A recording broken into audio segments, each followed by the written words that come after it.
또 하나 이제 바뀌는 게 있습니다.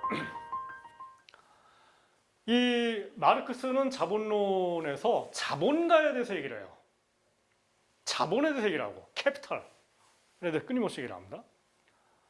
근데 요즘에 그 2년 전에 유행했던 피케티라는 사람이 있어요. 이분은 자본가라는 얘기를 안 해요. 자산가라는 말을 해요. 영어로 프로퍼티라고 그래요. 우리말로 재산이라고 그러죠. 부유층. 부유층이라는 것은 반드시 자본가가 아닙니다. 강남에 뭐 아파트가 뭐 30억, 40억 되는 사람들. 이 사람들은 자산가들이거든요. 그 사람들이 자본가예요? 아니죠. 자본가라는 사람은 이 정의상 아까 얘기처럼 뭔가 종업원들을 채용해가지고 사장이 돼가지고 오너인 사람들. 하나의 기업체가 있고 그 기업체에 뭔가 종업원들이 있고 그런 사람들을 자본가라고 그래요. 근데 자산가는 이 자본가와 달리 그게 아니라 그냥 나는 집 한 채 달랑 있는데 그게 100억짜리야. 빌딩 하나 있어. 이런 사람들. 이 사람들이 자산가예요. 자, 그럼 예를 들어서 정우성, 배우. 배우 정우성과 그리고 이효리. 여러분들이 좋아하는 이효리. 이분들은 자본가가 아니에요. 하지만 자산가죠. 재산이 저는 뭐 잘 모르겠지만 뭐 100억, 200억 될 거예요. 그럼 자산가예요. 대한민국 0.01% 속합니다. 이분들은 다. 그럼 이분들은 그러면은 어디에 속합니까? 자산가 계급인데 중요한 거는 마르크스가 자본론에서 얘기했던 이 자본가의 세계에는 자본론 1권에는 방금 전에 얘기했던 이 기업주로서의 좁은 의미의 자본가가 나오지만은 자본론 2검 3권에 가게 되면 그게 아니고 경제 전체 시스템 전체에 대해서 얘기를 하면서 특히 자본론 3권에 가게 되면은 이효리라든가 정우성 같은 사람들 그다음에 빌딩 한 채만 갖고 있는 이 여러 가지 사람들 이 사람들 전체가 다 시스템 전체 속에서 어떤 위치를 갖고 있는지가 쭉 나와요. 이 사람들이 크게 봤을 때는 다 캐피탈리스트 클래스로 나와야 돼. 자본가 계급이에요 다. 근데 우리는 이 사람들 자본가 계급이라 보통 얘기를 안 하니까 이 사람들을 일종의 자산가 계급이라 얘기를 하죠. 있는 사람들이고 실제로 이 사람들은 제가 이제 계급이란 말을 자꾸 쓰고 있는데 이효리라든가 이런 착한 사람들은 그런 얘기를 안 하지만은 강남에서 빌딩이 한 뭐 50억짜리, 100억짜리 갖고 있는 사람들은 우리 같은 일반 서민들하고는 자기를 좀 차별화시키고 싶어 하죠. 그렇기 때문에 이제 자동차도 뭐 현대차 이런 것이 아니라 뭔가 차별화되는 그런 차들, 뭐 포르쉐라든가 이런 것 좀 갖고 싶어 하고 그러니까 항상 자기가 대접받고 싶어 하고 이게 뭡니까? 자기 스스로 특권적 신분으로 자기를 의식하고 있어요. 그런 의미에서 계급이에요. 계급의식이라는 거는 없는 사람들이 일부러 만들어내는 투쟁의식이 아니라 본인들이 평상시에 나는 그냥 압구정동에 뭐 이렇게 살고 있고 나는 그냥 타워팰리스 뭐 도곡동에 살고 있고 니들은 말이야 저 뭐 관악구에 살고 있는 뭐 이런 애들이지 니들하고 난 다르거든 나는 명품백 있거든 이게 사람들 심리라는 겁니다. 이런 식으로 얘기하는 게 마르크스의 주장이에요. 저는 맞다고 생각해요 지금도. 이런 식으로 얘기하는 게 마르크스만 얘기 아니거든요. 뭐 프랑스의 부르디에 같은 그런 사회학자들 다 지금도 얘기를 하고 있거든요. 계급은 존재하고 있는 겁니다 지금도. 다만 요즘에 이제 더 심해지고 있는 게 박정희 전두환 노태우 시절만 하더라도 없는 사람들, 농촌에서 태어난 사람들이 이제 우리 부모님 같은 사람들이 신분 상승을 했죠. 돈 한 푼 없었다가 공장 가서 일하다가 돈 모아가지고 그다음에 뭐 집도 한 채 사고 그다음에 애들은 또 대학 보내고 대학 간 아들이 뭐 나중에 삼성 가고 삼성 보냈더니 또 부장 되고 이러니까 뭔가 위로 올라간 거 아니에요. 이런 사다리를 넘어가는 그 신분 상승 내지는 계급 상승의 이 메커니즘이 존재를 했었는데 요즘에는 그게 여러분들 아시는 것처럼 불가능해지고 있어요. 태어날 때부터 결정되고 있습니다. 신분이. 이게 바로 이제 마르크스가 살았던 19세기 자본주의고 그렇기 때문에 피케티가 얘기하는 게 뭐냐면은 오늘날 대한민국만이 아니라 미국, 유럽 전체가 다 19세기 빅토리아 시대로 돌아가고 있다는 겁니다. 지금. 19세기 빅토리아 시대가 뭡니까? 마르크스가 살던 시대로 자본주의가 돌아가고 있다는 거예요. 그야말로 이제 뭐 얘기냐면은 피케티 책에도 나오지만은 피케티가 뭐라 얘기를 하냐면 1930년대 대불황과 세계대전을 거치면서 칼폴라니가 거대한 전환을 얘기했다고 그랬죠. 똑같이 피케티가 얘기를 하기를 30년대와 40년대 대전쟁을 거치고 나서 50년대 이후에 이 빈부격차가 이제 줄어버렸고 그 다음에 이제 이 계급이 많이 줄었다 이런 얘기를 해요. 근데 80년대부터 다시 벌어지기 시작했고 더군다나 2000년대 들어와서는 다시 19세기로 돌아왔다. 이런 얘기를 하는 거예요. 칼폴라니 얘기나 피케티 얘기나 다 비슷한 얘기예요. 근데 아무튼 제가 얘기하고 싶은 건 저런 거예요. 이 자산가 계급이 주도하는 경제에 대해서 레닌이, 그 피케티도 마찬가지인데, 이런 자본주의는 희망이 없다. 끝난다는 거예요. 왜냐? 기생충이라는 겁니다. 영어로 이거를 렌티어 캐피탈이라고 그래요. 여기서 렌티어라는 말은 다른 게 아니라 렌트 있죠. 빌딩 하나 가지면 렌트만 받죠. 임대료만 받지 않습니까? 임대료 받는 그 사람들이 무슨 생산적 기여를 합니까? 이 경제에? 아무거 안 하죠. 그냥 맨날 그냥 골프 치고 놀러 다니고 그냥. 유일한 그 기여는 그냥 소비를 하는 겁니다. 이게 베블렌이라는 사람이 유한계급론이라는 책을 썼거든요. 그게 이제 19세기 미국에 썼는데, 이 양반이 19세기 미국에 보니까 이미 그 당시 뭐 카네기의 뭐 자손 이 사람들이 나타나가지고 하는 게 뭐냐면은 그냥 뭐 이 맨날 그냥 진짜 놀고 뭐 먹고 그냥 파티나 하고 그냥 즐기는 거예요. 유일한 게. 그러면 이제 이걸 보면서 일반 국민들이 막 분노하는 거죠. 예를 들어서 이런 건데, 이건희 회장이 그나마 반도체 산업 같은 걸 막 일으켰으니까 저렇게 우리가 그나마 좀 용서를 해주는데, 만약에 이건희 회장이라든가 아니면 뭐 이부진 그 딸이라든가 아니 이재용 이런 양반들이 아무것도 안 하면서 그냥 맨날 그냥 그 뭐 거기서 나오는 뭐 몇천억 소득 가지고서 바하마군도 가고 요트 타고 다니고 뭐 백인 여자들 끼고 다니고 이러면은 국민들이 막 그걸 보는 순간 그냥 뉘지 지프가 아닙니까? 그럼 저 새끼들 말이야. 쟤들 왜 필요한 거야? 왜 저런 애들 우리가 지금까지 살려준 거 하면서 막 뭐가 있을 거 아닙니까? 이런 식의 생각인 거예요. 결국은 이제 자본주의의 이중성에 관한 얘기입니다. 이 얘기인데, 마르크스는 이 자본주의의 이중성을 다 봤어요. 자본주의가 한편에서는 역동적으로 기술을 발전시켜요. 생산력 발전을 시켜요. 자본주의 역사적 사명에 대해서 막스가 얘기합니다. 자본주의란 지옥 같은 체제인데, 지옥이라고 얘기를 해요. 하지만 이 지옥을 통과하지 않고서는 천국을 갈 수 없다는 거예요. 이게 마르크스의 변증법이에요. 천국이 바로 오는 게 아니라 지옥을 거쳐야 한다는 겁니다. 저는 이것도 옳다라고 생각이 들어요. 그냥 바로 올 수 없다. 그 지옥이라는 게 단 게 아니라 착취, 약탈, 기생충 이런 놈들이 있다는 겁니다. 근데 20세기 초반에 마르크스가 죽은 뭐 한 20, 30년 뒤에 레닌이 본 세상, 그 다음에 이제 슌페터가 1883년도에 태어났거든요. 마르크스가 죽은 후에 태어났어요. 슌페터가. 이 양반은 이제 이 기업가 정신에 대해서 얘기를 해요. 이 얘기를 이제 뒤에서 하겠습니다. 먼저 자본주의의 그 약탈적 성격에 대해서. 1917년, 16년에 레닌이 제국주의론이라는 그 유명한 책을 씁니다. 거기서 얘기하는 게 뭐냐면 영국 제국주의예요. 이게 결국은 대영제국으로 대표되는 이 제국주의가 렌티어 캐피탈리스트들, 재택하는 인간들에 의해서 완전히 그냥 움직이고 있고, 그리고 로스차일드라는 은행이 있거든요. 이 영국계 은행. 이 유태인 자본이에요. 얘들이 지배하고 있고, 얘들은 결국 뭡니까? 대영제국을 움직이는 것은 더 이상 산업혁명, 제조업, 공장, 굴뚝 이런 게 아니라 식민지로부터 약탈한 부들, 이걸 가지고 움직인다는 거예요. 그게 뭡니까? 식민지에서 약탈한다는 건 우리도 겪었지만은, 일본 애들이 대한민국에 이 조선 땅에 들어와가지고 뭐 우리나라 뉴라이트 애들은 뭐 문명화를 해시켰다 얘기를 하는데, 우리가 느끼는 거는 야, 니들 없었어도 우리가 스스로 문명할 수 있었거든? 이런 생각을 하는 거 아닙니까? 예? 뭐 굳이 뭐 일본의 지배가 필요했어요, 우리가. 그러니까 그런 것처럼 식민지 민족에 대한 이 약탈과 착취라는 건 정말 야만적이었거든요. 일본 애들이 우리가 생긴 것처럼. 저거는 도대체 인간의 역사에 기여하는 게 없는 거예요. 그 얘기 뭐냐면 뒤집어서 자본주의가 갖고 있는 이 문명화 작용, 생산력 발전, 기술 발전 이런 것이 영국 자본주의만 딱 보게 되면 더 이상 없다라는 거예요. 이거는 총체적 기성층 체제예요. 따라서 뒤집어 엎어야 되는 거죠. 이게 레닌의 태제예요. 제국주의론에서.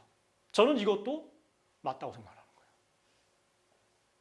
자본주의는 분명히 기생충, 착취, 약탈이 이게 존재하고 있고, 특히 제3세계, 식민지, 여기서 이게 아주 노골적으로 돌아간다는 거예요. 그래서 이제 실제로 이런 식이었는데, 영국이 이 19세기 초반만 하더라도, 그러니까 아담 스미스라든가 리카르도가 살던 시기만 하더라도, 영국은 그 세계 공장이었어요. 공장도 많았고, 공장 노동자들도 많았고 그랬는데, 19세기 말 정도가 되면은 공장 노동자들이 다 어디로 갑니까? 군대에 증집돼 갖고 인도 식민지가 갖고 식민지 약탈하는 거 천병이 되죠. 가서 이제 수탈하는 거예요. 그러다 영국의 공장주들도 공장 안 해요, 더 이상. 공장을 하는 게 아니라 영국에서 싸구려 뭐 면직불 같은 걸 수입해가지고 그냥 곱게 그냥 팔아먹게 하는 거예요. 여기에 가장 큰 돈을 버는 게 영국계 은행들. 영국계 은행들은 이제 전 세계, 홍콩도 식민지화 됐으니까 홍콩, 싱가포르, 뭐 마카오, 뭐 그다음에 미국 이런 데다 지를 만들어 놓고서는 이 모든 거로부터 손쉽게 돈을 버는 거예요. 대영 제국이 있는 한 그냥 아주 손쉽게 돈을 버는 겁니다. 이게 바로 영국 제국이에요. 이게. 그러니까 이거 누가 보기에도 썩어빠진 자본주의고 마르크스가 얘기했던 게 생산성이 있는 뭔가 인류에 기여하는 작용은 이제 끝났다라는 겁니다. 근데 이런 것과 비슷한 얘기를 케인즈가 해요. 레닌만 하는 게 아닙니다. 이 얘기를. 케인즈가 얘기를 해요. 1919년에 1차 대전이 끝난 다음에 베르사유 조약이라는 게 체결돼요. 그러니까 이 프랑스 파리 옆에 이제 베르사유가 이제 이 여름궁전이거든요. 프랑스에. 거기서 이제 조약을 맺었는데 그 조약의 내용이 뭐냐면은 전쟁에서 승리한 영국과 미국이 왕이니까 패전국인 독일은 전쟁 배상을 하라 이거예요. 근데 문제는 패전국인 독일 정부가 바로 바이마르 공화국입니다. 바이마르 공화국은 패전국이기 때문에 돈이 없어. 근데 배상을 하래. 돈도 없는데. 그러니까 이게 뭡니까? 결국은 약탈당하는 거예요, 독일이. 저 당시에 프랑스에 클레망소라는 그 수상이 있었는데 클레망소가 뭐라 얘기를 하냐면은 독일은 아예 농업국가로 회귀된다는 얘기를 해요. 그러니까 한마디로 석기시대로 돌리겠다는 거예요. 근데 실제로 독일이 그 바람에 굉장히 힘들죠. 사실은 아까 제가 바이마르 공화국을 이끌었던 사람들 비판했는데 바이마르 공화국이 사실 길을 못 핀 게 베르사유 조약 때문에 계속 돈을 배상해 주니까 돈이 없어요. 복지국가 할래도 돈이 없는 거야. 복지국가 하고 싶어도 계속 뺏기니까. 이걸 가지고서 케인즈가 이 조약을 할 당시에 영국 재무부의 일종의 5급 사무관 정도 됐거든요. 이거 베르사유에 가서 이걸 본 거예요. 보더니 큰일 났다 이거 진짜. 이거는 독일과 오스트리아도 패전국이었는데 오스트리아를 총체적으로 약탈하는 시스템이고 이 시스템은 오래 못 가고 그 다음에 이 시스템 때문에 독일 더군다나 약탈당할 민족이 아니지 않습니까? 분명히 반발할 거고 반발의 운동이 일어날 거다. 그게 누굽니까? 나치가 나타나는 거예요. 나치가 그렇게 성장했던 가장 큰 이유가 베르사유 조약을 비판하면서 저놈들 때문에 우리 독일이 지금 민족이 망하고 있다고 얘기하면서 나치가 큰 거거든요. 이거 예상을 한 거예요, 케인즈가. 그러면서 이제 이 케인즈가 본 건 뭐냐면 결국은 약탈당한 부가 프랑스와 영국에서 어디로 갑니까? 증권시장, 금융시장으로 다 가요. 그래갖고 결국은 프랑스와 영국의 이 렌티어 캐피탈리스트들, 기생충 같은 금융 자산가들, 얘들만 부가 늘어나는 거예요. 복지국가 한 것도 아니고. 이거를 케인즈 자신이 증권 투자자예요. 캠브리 대학의 그 대학 펀드 있죠? 대학에 돈이 많이 들어오면 그걸 가지고 이제 운용을 해갖고 이제 돈 불려주는 건데 이거 하던 사람이에요. 그러니까 주식투자 전문가인데 이 양반이 딱 보니까 이 주식시장 내지는 금융시장이라는 건 정말 투기판이거든요. 여기는 철저하게 규제를 해야 되는 거예요.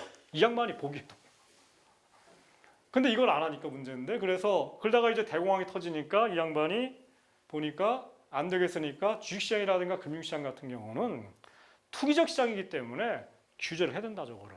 그렇지 않으면 대공황이 또 발발하게 되고 대공황 같은 게 해결이 안 되게 되고 따라서 이 케인즈는 아까 얘기처럼 옆에 이제 소련이라는 나라가 막 성장하니까 이 양반은 자본주의를 갖다 살려야 되는데 자본주의를 살리기 위해서는 자본주의를 죽여야 되는 거죠. 역설적인데 자본주의를 살리기 위해서도 특정한 자본주의는 죽여야 되는 거예요. 그 특정한 자본주의가 뭡니까? 바로 렌티어 캐피탈. 기생충적이고 약탈적인 자본. 그게 뭡니까? 요즘으로 치면은 금융자본주의. 생산적 투자를 하지 않는 자본주의. 그나마 생산적 자본, 내지는 산업자본. 산업자본은 그나마 제조업을 하고 공장도 만들고 물건을 만드니까 케인즈가 보기에는 그나마 문명에 기여도 하고 자본주의의 긍정성을 만들어내는데 금융자본, 오늘날 우리나라 똑같죠. 재테크 자본주의, 미국 월가, 이게 바로 이 자본주의예요. 이 자본주의는 희망이 없는 거예요. 그러니까 이런 식이니까, 약탈적이니까. 그래서 이 양반이 얘기를 한 게 이제 아까 제가 얘기한 거 반복하지만은 이 금융시장, 그다음에 기업 여기는 철저하게 규제해가지고 투기, 약탈 이런 거 못하게 하고 있는 돈과 자본은 생산적 투자, 산업자본 이쪽으로 돌려야 된다라고 얘기를 하는 겁니다. 이런 사상에 의해서 만들어진 게 바로 아까 얘기했던 투자의 사회화라는 얘기를 한 거예요. 그리고 이 체제가 바로 우리가 오늘날 살고 있는 IMF라든가 세계은행 그리고 이런 체제 있죠. 이 체제를 케인즈가 설계했거든요. 이 회의 나가가지고 영국 대표로 나가가지고 이 체제를 만들어낸 거고 이 체제 속에서 전쟁이 끝나고 나서 그나마 50년대, 60년대에 케인즈 체제에서 전 세계적으로 생산적 투자가 엄청나게 늘어났고 한편에서는 그와 동시에 미국까지 포함해가지고 서구 세계 전체가 다 복지국가로 바뀐 거예요. 그나마. 그래서 그 시기를 분명히 자본주의죠. 왜냐하면 사적 소유가 없어진 게 아니니까. 하지만 마르크스가 살았던 19세기적인 의미의 자본주의는 아니죠. 상당히 많은 의미의 그 노동력의 탈상품화가 진행이 됐고 투자가 상당 부분 규제되면서 사회화돼 버렸고 그러면서 이제 이게 자본주의인 자본주의인데 뭔가 규제되고 통제된 자본주의, 복지 자본주의인 거죠 이게. 이 사람이 케인즈입니다. 뭐 생긴 거 보시면 아시겠지만은 거의 뭐 귀족에 가깝고요. 마누라도 뭐 러시아 출신의 그 춤추는 뭐 이런 사람인데, 그러니까 이 양반은 뭐 이 영국의 부좌를 대표하는 사람이에요. 하지만 이 사람은 이제 이 양반의 그 가장 절친한 친구 중에 하나가 버지니아 울프 있죠?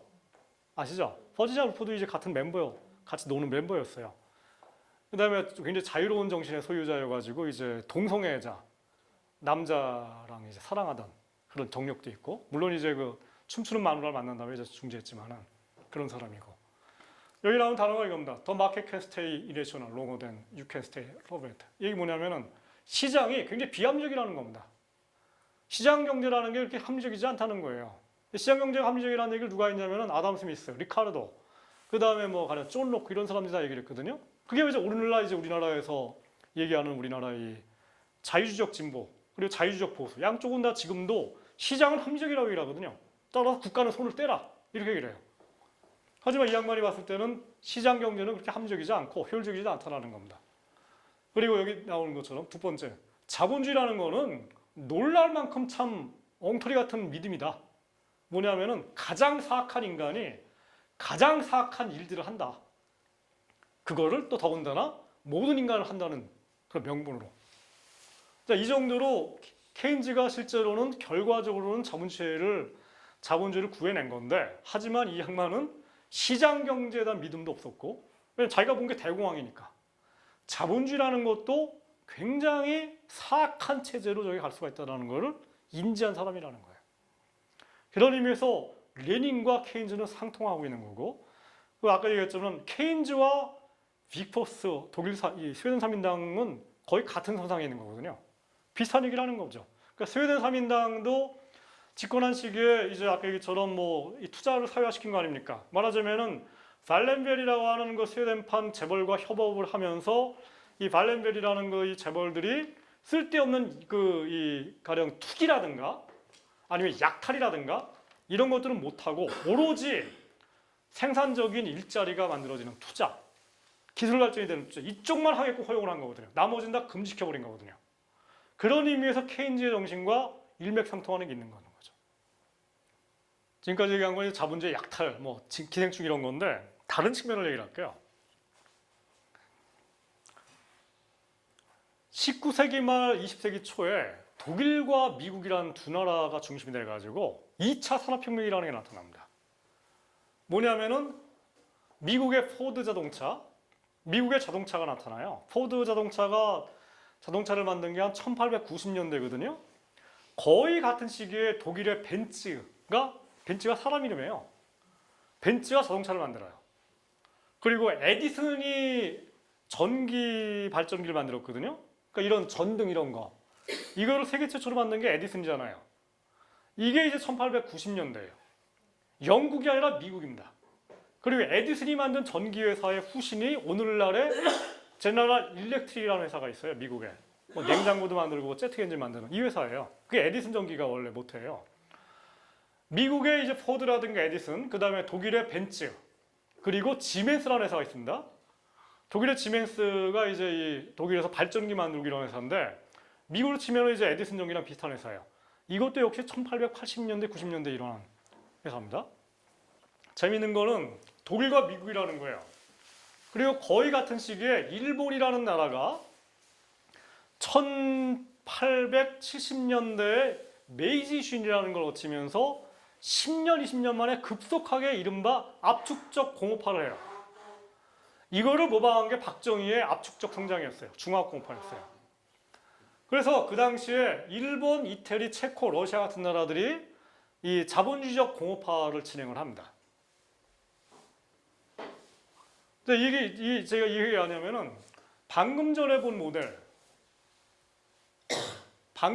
본 모델은 바로 영국이란 나라예요. 근데 영국이란 나라는 1차 산업혁명을 했는데 그러다 보니까 앞서가다 보니까 이미 식민지를 다 개척을 해가지고 식민지로부터 들어오는 소득이 많으니까 굳이 공업화할 필요가 없는 거예요. 그래서 레닌이라는 사람이 봐라, 자본주의는 끝났다라고 얘기했다는 겁니다. 근데 레닌이 영국에 대해서는 맞았지만은 미국과 독일에 대해서는 레닌은 틀린 거죠. 왜냐? 자본주의가 생명이 안 끝난 거예요.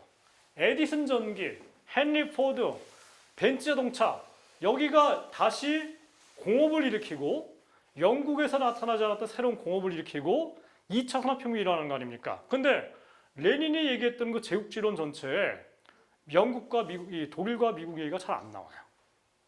근데 독일과 미국은 오늘날 영국을 능가하는 제조업 강국이거든요. 세계 기술 혁신을 이끄는 나라들이고 일본도 마찬가지고. 근데 이거를 레닌이 못 본 거예요. 그러니까 못 봤으니까 당연히 자본주의가 끝났다고 생각을 했는데 실제로는 미국 자본주의가 지금 오늘날 세계 최강자가 된 거죠. 이거를 못 본 의미에서 레닌은 한편으로는 맞았지만은 또 한편으로는 틀린 거죠. 틀린 거예요. 비슷한 게 이제 또 이 스웨덴이에요. 스웨덴이란 나라도 역사에 나오지만은 19세기 말까지만 하더라도 나라가 가난했어요. 영국과 네덜란드 같은 나라들, 그쪽 나라가 제일 먼저 공업화가 됐고 그 다음이 독일이고 독일보다 더 늦게 된 나라가 스웨덴이랑 노르웨이, 핀란드 같은 나라들이에요. 그 스웨덴 가면은 있는 게 뭡니까? 제일 중요한 자원이 나무예요. 제일 먼저 공업화한 게 나무를 캐다가 그걸 가지고서 이제 펄프 만들어 가지고 그 다음에 외국에 수출하는 거. 이걸 가지고 이제 핀란드랑 스웨덴이 공업화되거든요. 그러니까 얼마나 요즘 같으면은 정말 인도네시아 같은 나라들이 하는 걸 한 거예요. 어쨌든 이런 식으로 했는데 그러면서 이제 스웨덴이 그 아까 이처럼 발렌벨이라든가 그 다음에 여러분들이 알고 있는 노벨 있죠? 노벨이 이제 뭐 화약 같은 거 개발하신 거 아닙니까? 이런 사람 노벨이고 노벨 이 상 같은 거 만들어내는 게 1890년대, 1900년 이 정도거든요. 근데 그 정도에 이제 노르웨이, 핀란드 이런 나라들이 다 이제 공업화되는 거고요. 그런 의미에서 후발 공업화인데 제 얘기는 뭐냐면은 여기에 이제 우리나라가 들어가요. 우리나라가 좀 전에 얘기처럼 일본을 모방하는 그 공업화를 1960년대부터 80년대까지 그 30년 동안 국가주도 성장을 하거든요. 이거를 이른바 개발 독재 시대라고 그래요. 남들이 안 한 길을 겪었고 이 길에 우리나라가 모방을 한 게 이제 이른바 비스마르크랑 그 일본의 메이지 모델이라는 얘기를 합니다. 학자들이. 이게 뭐냐면은 독일이 19세기 중반부터 공업화를 해나갈 때 영국과 똑같은 길을 갈 수가 없어요. 왜냐? 영국은 이미 공업화를 먼저 했고 공업화를 한 다음에는 다른 나라들한테 자유무역을 얘기를 해요. 근데 독일은 자유무역을 하면 안 되죠. 왜냐? 보호무역을 해야 되죠. 영국이 만든 기관차라든가 기계 같은 게 되게 좋은데 하지만 그거를 다 수입해서 쓰게 되면 독일은 언제 자기가 스스로 기관차랑 그리고 기계를 만듭니까? 안 되죠. 보호무역을 해야 되는 거예요. 그리고 금융시장도 마찬가지인데 금융시장을 다 개방을 해가지면 영국 애들이 돈이 많으니까 다 가져갈 텐데 금융시장도 잘 하면 안 되죠. 그러기 때문에 독일이 19세기 중반 후반에 보호무역을 하거든요. 이거를 대표하는 학자가 리스트라는 경제학자예요.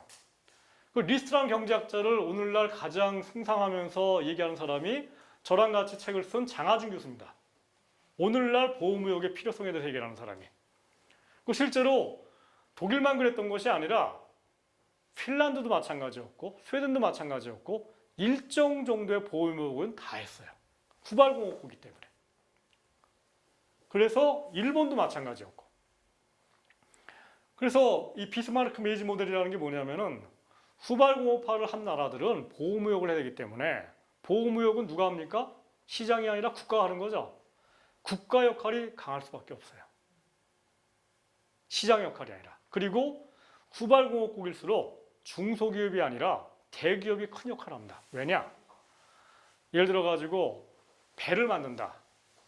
19세기 초반에 영국 애들이 만들던 배는 기껏해야 50m짜리 배예요. 왜냐하면 19세기 초반에 19세기 초반이라는 게 1810년 정도인데 기껏해 50m짜리 배고 그 다음에 뭐 톤수로 해갖고 한 100톤짜리 배인데 19세기 말 정도가 되면은 100년 동안 발전됐으니까 1000톤짜리 증기선을 만들거든요. 근데 영국이 이미 거기까지 가 있는데 그때 가서 공업화를 하는 독일 애들이 100톤짜리 배를 만들면 그게 팔리겠습니까? 안 팔리죠. 당연히 처음부터 1000톤짜리 배를 만들어야 돼요. 그러면 당연히 기업의 규모가 커야 되는 거예요. 말하자면 이런 식인데 1980년대 우리나라가 지금 이 위기에 처해 있는 대우조선이라든가 현대중공업을 만들었을 때 처음부터 30만 톤짜리 유선을 만들어야 되는 거예요. 안 그러면 팔 수가 없어요. 전 세계가 그걸 요구하고 있는데 어떻게 나 혼자 10,000톤짜리 유선을 팝니까? 세계 시장에서 30만 톤짜리 요구하고 있는데 그걸 만들려면 처음부터 지금 현대중공업처럼 여의도 정도의 규모의 조선소를 만들어야 되는 거예요. 그러려면 처음부터 거기 들어가는 자본금이 10조가 넘어가요. 처음부터. 10조가 넘어가는 돈을 투여해가지고 조선 산업을 하든지 아니면 아예 그 산업을 하지 말든지 둘 중에 하나밖에 없는 거예요. 똑같은 문제가 우리가 직면했던 거가 똑같은 그거를 독일도 직면했고 핀란드도 다 직면하는 거예요. 결국은 대자본을 하지 않으면 그 업을 할 수가 없어요. 물론 조그만 업종에서 조그만 기업 규모로 할 수 있는 것들이 있죠. 오늘날에도. 예를 들어서 식품 가공, 농업, 뭐 상추 만드는 거, 과자 만드는 이런 걸 할 수가 있어요. 근데 문제는 이런 뭐 조그만 농업이라든가 아니면 뭐 식품 이런 것들은 다 아시겠지만은 이거를 해가지고 기술력이 발전할 필요가 없고 그다음 R&D 같은 거 안 하지 않습니까? 과자 같은 거 만드는 건 동남아 같은 데서 해도 되거든요. 우리가 괜히 갈 필요. 우리가 지금 와서 뭐 옷 만들고 뭐 기계 뭐 이런 거 하다가는 중국이랑 동남아한테 다 뺏겨요. 우리가 지금 해야 되는 거는 중국이라든가 애들이 못하는 걸 해야 되는 거고 그게 뭡니까? 기술력이라든가 과학이라든가 아니면 뭔가 자본이 집중되거나 이런 쪽으로 해야 되는 거죠. 이런 식의 얘기예요. 그래서 후발공업화를 한 나라들은 시장이 주도하는 것이 아니라 국가가 주도하게 돼 있고 그 다음에 이 소자본이 아니라 대자본이 주도하는 그런 식으로 갈 수밖에 없다는 겁니다. 그렇기 때문에 독일이라든가 이 모델을 독일 모델을 일본 애들이 모방을 해요. 왜냐하면 독일 모델은 아까 얘기처럼 빌헬름 그 황제와 비스마르크라는 사람이 위로부터 공업화를 했기 때문에 국가주도로 그렇기 때문에 굳이 민주주의를 안 해도 됐거든요. 그러니까 일본 애들은 딱 좋죠. 일본 천황제를 유지하고 싶었으니까 독일의 황제정을 들여온 거고 독일시에 이제 이토 히로부미 있죠. 이토 히로부미 같은 사람들이 19세기 말에 일본을 공업하는 걸 주도한 사람들인데 이 사람들이 보기에는 독일 여러 가지 이 제도 같은 것들을 다 들여와가지고 독일 모델을 그대로 탄 거예요. 그리고 이 모델을 자기가 사관학교 시절에 배운 사람이 누굽니까? 박정희예요. 박정희만 배웠냐? 그게 아니라 백선엽. 박정희와 함께 60년대 이후에 공업화를 했던 것을 주도했던 일본, 대한민국 군인들. 이 사람들 다 모조리 다 일본 육군사관학교에서 배운 사람들이에요. 아니면 일본에 지배하고 있었던 만주국에서 일본이 어떻게 하는지를 본 사람들이에요. 근데 일본이 하는 게 뭡니까? 독일 모델이에요.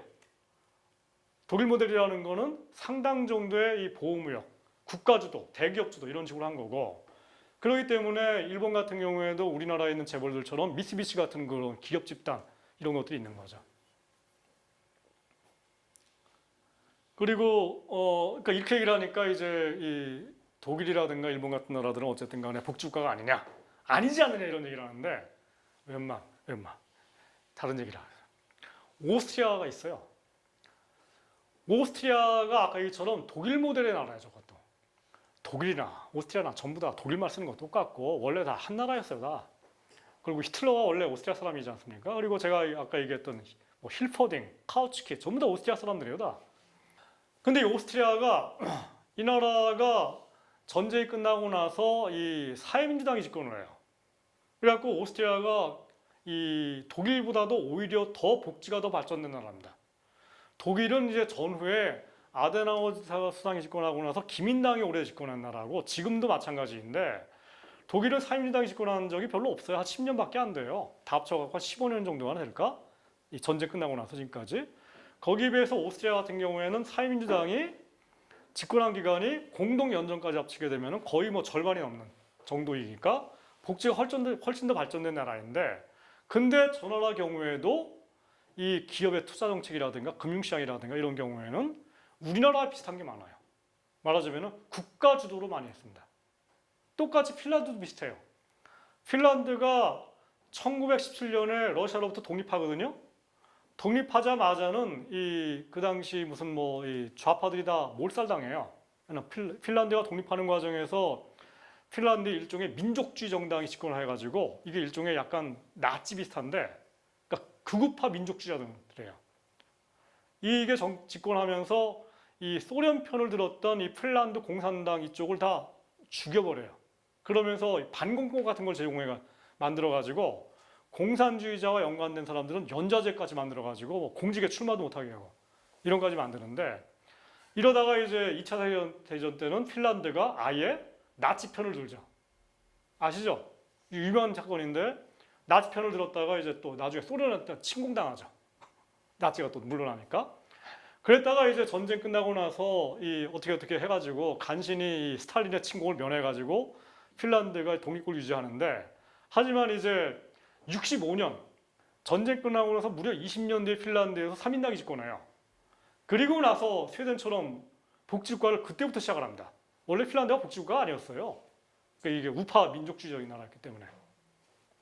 65년부터 이제 스웨덴이 핀란드가 복지국가를 해가지고 지금도 제가 알기로는 핀란드의 복지 수준이 스웨덴보다도 못한 걸로 알고 있어요. 이 우파가 오랫동안 집권하던 바람에 이게. 자, 그런 얘기고요.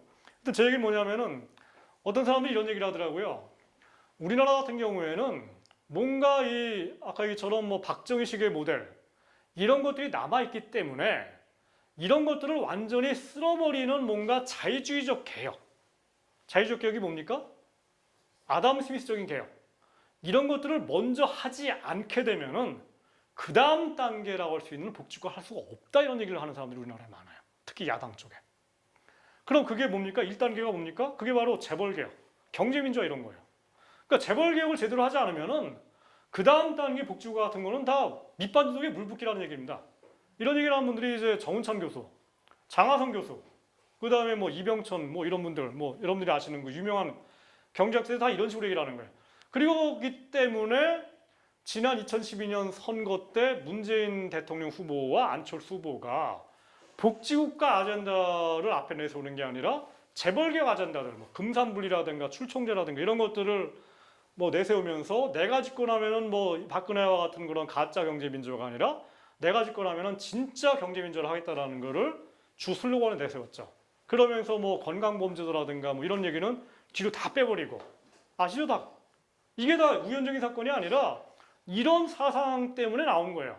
그러니까 말하자면 우리나라는 아직까지도 전근대적이고 봉건적인 그 시스템이기 때문에 그게 바로 재벌이라는 거고 그렇기 때문에 서양처럼 1단계로 프랑스 혁명 같은 자유주의 혁명을 해야 된다는 거예요.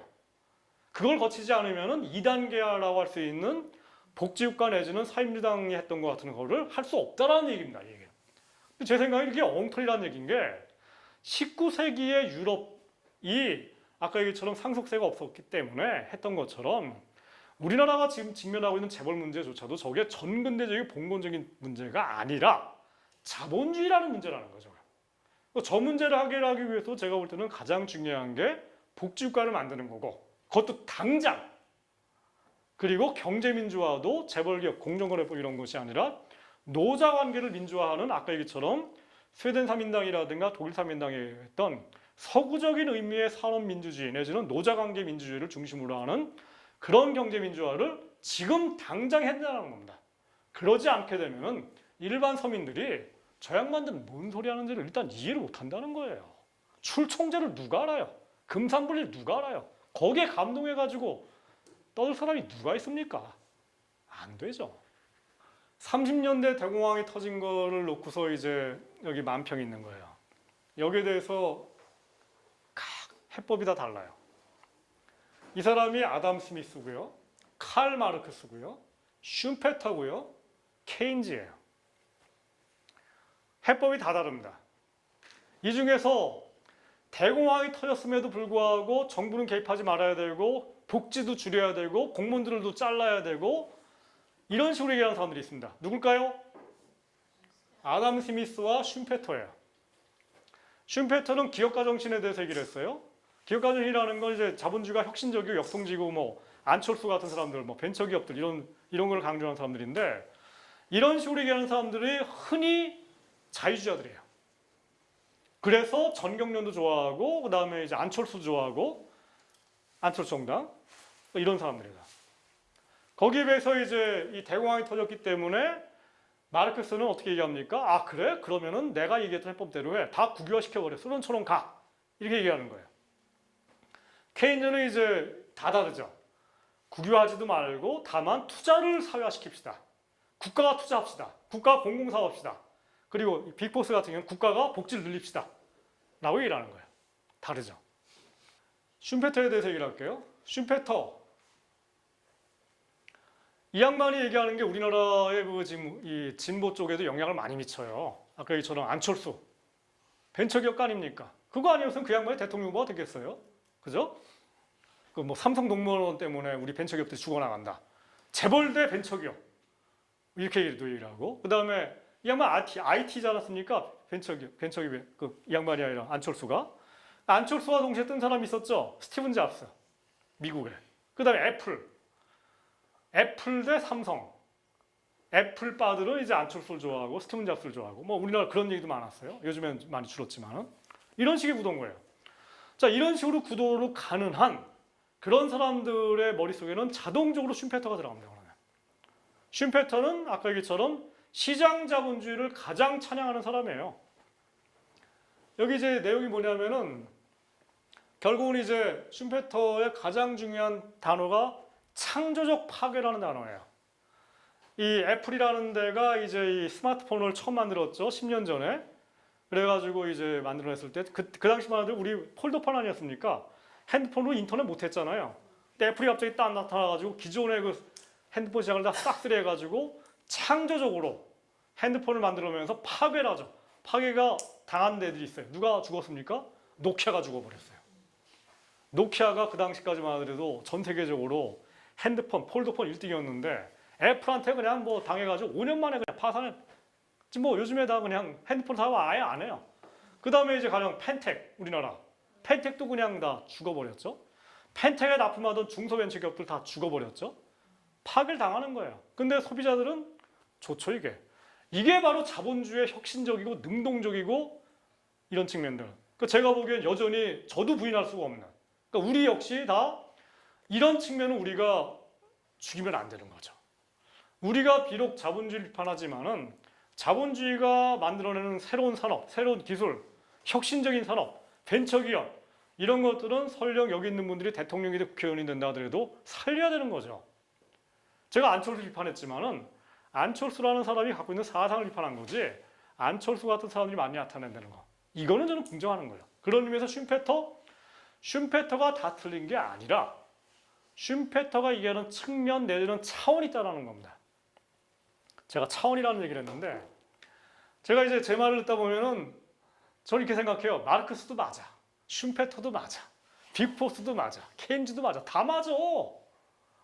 그럼 그 사람들이 당신은 뭐야 도대체 다 맞다고 얘기하는 게 말이 돼? 아니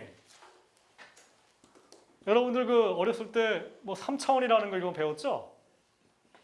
이런 게 맞나요? 뭐 이렇게 X축이 있고 뭐 Y축이 있고 Z축이 있고 뭐 이런 얘기 하지 않습니까? 공간이라는 게 1차, 2차, 뭐 3차 이렇게 되는 거 아닙니까? 그러니까 저는 이렇게 생각해요.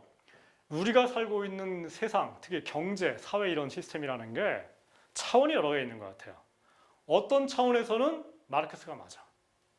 기업에서 일하는 사람들 분명히 갑질 당하고 있어. 끊임없이. 사장님 아닌 사람들 전부 다 그냥 다 끙끙 매고 있고 눈치 봐야 되고 그다음에 뭐 잘리잖아 그거. 이게 자본주의야. 맞죠? 지금도 맞아요 마르크스 얘기가. 하지만 마르크스가 틀린 게 있죠. 그러니까 국유화시켜야 된다. 이건 또 틀렸어. 이거에 관한 하는 아까 얘기처럼 스웨덴의 빅보스가 맞아.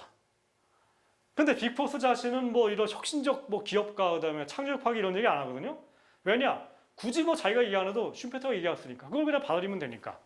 그럼 혁신적 기업가들이 행사하는 여러 가지 능동적이고 자본주의 긍정적 역할들은 슈페터가 얘기한 걸로 우리가 살려야 되는 거죠. 그럼 이 슈페터 얘기가 어디까지 갈지는 우리도 몰라. 그럼 하여튼 가볼 때 가보자 이거예요. 이런 점에서 저는 X축에서는 가령 슈페터가 맞고 Y축에서는 막스가 맞고 Z축에서는 케인즈가 맞고 이 전체를 그러면은 모든 차원을 다 통일적으로 설명하는 이론 있죠. 그런 게 있어야 될 거 아닙니까? 이게 이제 제가 원래 물리학과 출신이거든요. 그러니까 대학교 다닐 때 이제 이 아인슈타인 같은 걸 전공하려고 그랬어요. 거기서 이렇게 얘기를 해요. 3차원의 물리학에 대해서 얘기한 사람이 뉴턴이에요. 뉴턴 물리학에서는 3차원에 대해서 얘기를 해요. 우리가 살고 있는 공간은 3차원 아닙니까? 이쪽, 이쪽, 저쪽. 세 개면 다 해설되거든요. 근데 아인슈타인이라는 사람은 여기에다가 하나를 더 넣어가지고 시간축을 넣었어요. 이게 획기적인 현상인 게 뉴턴 같은 사람들은 공간축인 3차원과 시간축은 서로 무관한 걸로 봤어요. 시간 공간은 서로 딴 걸로 봤거든요. 그러니까 뭐냐면은 시간이 흘러가도 공간은 멈춰 있을 수가 있지 않습니까? 공간이 변해도 시간은 흘러가는 거니까 둘이 관계없는 걸로 봤는데 아인슈타인이라는 사람은 시간축과 공간축이 서로 밀접하게 연관되어 갖고 더군다나 이게 방정식이 만들어진다는 거예요. 그래서 예를 들어 가지고 엄청나게 빨리 달리는 그런 공간 속에서는 시간이 느려지기도 하고 이런 세간이 나타나요. 뭐 이게 이상한 게 아니라 여러분들이 쓰고 있는 그 핸드폰 있죠? 핸드폰에 GPS 기능이 있지 않습니까? 아시죠 다? 이 위치 여러 지도 검색. GPS라는 게 저 인공위성으로 만들어지는 거 알죠? 지금 전 세계에 미국의 국방성이 쏘아올린 GPS 위성이 한 30개 떠 있거든요. 이게 항상 위치를 측정을 해요. 근데 그거를 지상에 쏴주고 있어요. 이거를 받아가지고 여러분들 핸드폰에서 지금 위치가 나오고 있는 거예요. 근데 중요한 거는 이 GPS 위성이 지구 밖에 지금 한 600km 밖에 있어요. 지구 밖에 있으면 거기에 중력이 약해져요. 중력이 약해지면 공간이 틀려져가지고 거기서는 시간이 늦게 가요. 그래서 항상 시간이 지구보다 달라지기 때문에 매 달마다 아니면 매일마다 시간을 바꿔줘요. 조절을 해줘야 돼요. 아인슈타인의 상대성 이론에 따라 가지고 이걸 바꿔줘야 돼요. 만약에 그걸 몰랐으면은 GPS가 에러가 나가지고 여러분들 이 지도를 못 찾는 겁니다. 그러니까 이 정도로 아인슈타인의 상대성 이론이 일상생활 속에 좀 들어와 있어요. 이상한 게 아니라. 아무튼 다시 들어가자면은 슈페터 얘기가 틀린 게 아니라 맞다라는 겁니다. 우리는 앞으로 살려야 되는데 그런 의미에서 마르크스가 요즘에서는 아까 얘기처럼 틀렸다라는 거예요. 지난 시간에도 얘기했지만은 마르크스라는 사람은 이 자본주의가 끊임없이 발전한다고 생각을 하지 않고 마르크스가 살았던 당시에 가장 최신의 산업이 면직물, 옷 만드는 산업이었거든요. 근데 이 보니까 점점점 자동화된 기계가 등장을 해요. 그러니까 언젠가 요즘 우리 AI 있죠? 인공지능 같은 게 들어와가지고 자동화되는 거예요. 그러고 보니까 언젠가는 다 기계가 다 대체돼가지고 사람들이 다 해고당할 거고 그렇게 되면 저 사람들은 다 굶어 죽기 싫으면은 뭔가 이제 이 자본주의 뒤집어 엎을 거다. 이런 식으로 얘기를 한 겁니다. 근데 마르크스가 보지 못한 거는 기계가 도입되는 것만이 아니라 기술이 발전되게 되면 기계가만 도입되는 것이 아니라 아예 새로운 사람이 나타나죠. 그래서 저희가 뭐냐면은 슈페터와 마르크스가 굉장히 반대되어 있는데 마르크스와 케인즈 이런 것들 전체를 다 융합한 게 제 생각에는 이제 거기에 좋은 점들만 뽑아가지고 아까 얘기처럼 이 좋은 점들이 이제 X축, Y축, Z축 이런 것들인데 여기 갖다 이제 모아가지고 한 게 제가 볼 때는 빅보스라든가 이런 사람들의 경제사회 사상이고 이 사상에 의해서 스웨덴 복지국가가 움직이는 원리가 만들어졌다는 겁니다. 이건 뭐 이게 슈페터 얘기인데 슈페터 얘기를 좀 더 하자면은 스웨덴 이 슈페터가요 재밌는 게 1920년대에 독일에서는 바이마르 공화국이 만들어졌죠. 똑같은 시기에 오스트리아, 바로 옆에 있는 나라에서는 거기서도 사회민주 노동자당이 집권합니다. 그게 이제 힐퍼딩이나 카우츠키 그쪽 정당인데 여기가 굉장히 재밌는 실험을 해요. 실험이 아니라 하여튼. 여기에 재무부 장관이 슌페터였어요. 근데 슌페터 자신은 사회주의라든가 뭐 이 공산주의라든가 뭐 마르크스주의를 굉장히 싫어하는 사람이었거든요. 다만 존경은 했어요. 기존의 주류 경제학이 설명하지 못하는 것을 마르크스 설명했다는 걸 많이 알고 있었는데 하지만 싫어하는 사람이었어요. 근데 아무튼 이 양반이 초대 재무장관이었는데 이 양반이 이제 이 기술혁신 같은 것들을 얘기를 많이 했다고 그랬죠. 근데 이 양반은 오스트리아 빈 사람인데 오스트리아 빈에서 오늘날 우리가 굉장히 싫어하는 신자유주의 경제학의 원조 하이에크, 이 양반이 하이에크랑 동시대에 같은 지역에 살던 사람이고 빈 대학에서 같이 움직였던 사람들이에요. 이 사람들이다. 그러니까 다 내용은 뭐냐면은 크게 보면은 자본주의 시장 경제, 시장 자유주의가 굉장히 역동적이고 혁신적이고 뭔가 생명력이 강하다는 겁니다. 이 점에서는 하이에크나 슌페터나 똑같은 논지를 펼치고 있어요. 그런 점에서 기존의 이 주류 경제학과는 좀 달라요. 기존의 주류 경제학은 많이 수학화시키고 그러는데 수학도 반대하고 그러니까. 근데 이 양반이 이런 얘기를 해요. 1945년도 말에 이런 식으로 얘기를 하면 되는데 스웨덴 3인당이랑 연결되는 건데 이 슌페터가 얘기하는 그 가장 중요한 인물들이 바로 이 스티븐 잡스라든가 빌 게이츠 같은 영웅적 창업자들 기업가들입니다. 그게 바로 우리나라의 안철수 같은 사람들인 거예요. 그러다 보니까 이 양반의 이론이 영웅적 자본주의를 찬양하게 돼요. 그러다 보니까 어떻게 되냐면은 자본주의를 살린 그 영웅적 자본 이 사람 중에 한 사람이 히틀러예요. 그래서 이 히틀러가 1945년대, 30년대 말이 되면은 이 양반이 나치가 지기 시작하잖아요. 이거를 굉장히 슬퍼하고, 근데 이 양반이 유태인이거든요. 이 양반이. 근데 유태인인데서 참 어떻게 그렇게 됐는지 모르겠는데 이 양반이 30년대 초반에 미국의 하버드 대학을 가서 활동을 하는데 중요한 게 갈브리스 있죠? 아까 얘기했던 이 갈브리스가 미국 하버드 대학 교수였어요. 그리고 하버드 대학 교수들이 대거 갈브리스 같은 젊은 사람들 중심으로 해가지고 루즈벨트 정부에 들어가서 그걸 도와주고 그 과정에서 루즈벨트 정부가 스웨덴 3인당 정도는 아니지만은 복지국가 정치를 만드는 것을 괜히 도와줘요. 그 전통이 지금도 하버드 대학에 남아있어요. 미국 하버드 대학은 미국의 민주당의 리버럴 중에서 좀 진보적인 대학 전통이 남아있고 그런 거를 이어받은 사람이 하버드 대학에서 공부하신 우리나라의 이종우 교수 있죠. 노무현 정부 때 하신 분. 이분이 아시죠? 복지국가 지지하시고 스웨덴 3인주 지지하시는. 그게 하버드 대학 전통 중에 일부가 있는 거예요, 그게. 근데 아무튼 그런 식이었는데 그 하버드 대학에서 이제 이 슈페터가 왕따를 당합니다. 이 양반이 케인즈도 괜히 비판했고 이 양반이. 그리고 뭐 스웨덴 같은 식은 더 비판했고 그 양반 하이에크 비슷했으니까. 그러면서 이제 이 양반이 그러다가 이제 나중에 50년에 죽는데 죽을 때 굉장히 쓸쓸하게 아무도 그냥 안 알아주고 그러다가 슌페터 세상이 본격적으로 완전히 부활돼 갖고 전 세계적으로 많이 얘기된 게 1990년대 이른바 신자유주의 하이에크 이런 경작이 다시 부활했을 때 슌페터도 다시 부활한 거예요. 그래서 슌페터 경제학이 바로 이제 빌 게이츠라든가 IT 물결 이런 거랑 더해가지고 우리나라에 386에 들어와 있습니다, 지금. 386 세대의 상당수가 슌페터 경제학을 자기도 모르게 지금 찬양을 하고 있어요. 그리고 바로 이게 아까 얘기처럼 야당의 경제 정책으로 나타난다는 거예요. 조심해야 된다는 겁니다.